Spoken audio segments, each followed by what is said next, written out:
هغه مچۍ چې له نورو سره د ژوند د بڼه بدلون مومي د لرګینو صندوقونو پر ځای په خاورینو کورونو کې ساتل کیږي. دا کس وایي د روزنې یاده طریقه د نیکونو له وخته په میراث ورپاتې ده. د په خبره غرنۍ مچۍ د دښتو او کلیو له هغو سره زیات توپیر کوي، په دې معنا چې د غرنیو سیمو ګبین د نورو په پرتله څو برابره په لوړه بیه پلورل کیږي.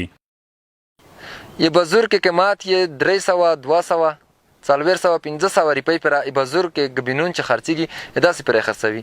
یه دی چې هر دکان دور ته ورشي د ته وایي چې وبرېره که په 1500 روپۍ دی میږ ته یې ریا په وغنئ که تیر نه وخولی یا میږ سره کم نشته.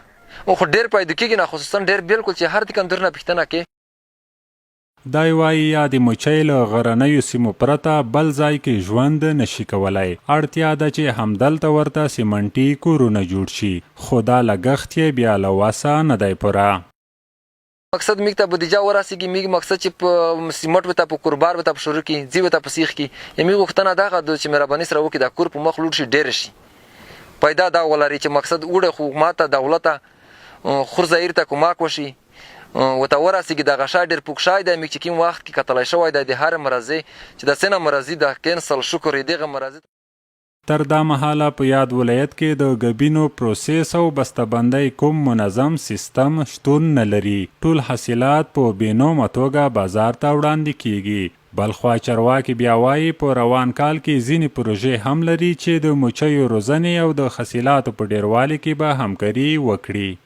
د NHLP د پروژې په همکاري او د ریاست زراعت البته په مستقیم هدایت باندې 50 فامیلونو ته البته موږ 10 صندوقونه ورکوو چې دا به دوی تخنیکي برخه به موږ په هغه کې ده تخنیکي مرسته هم ورسره کوو، د دې په خوا کې د آګاهیامه په برخه کې ورسره کار کوو.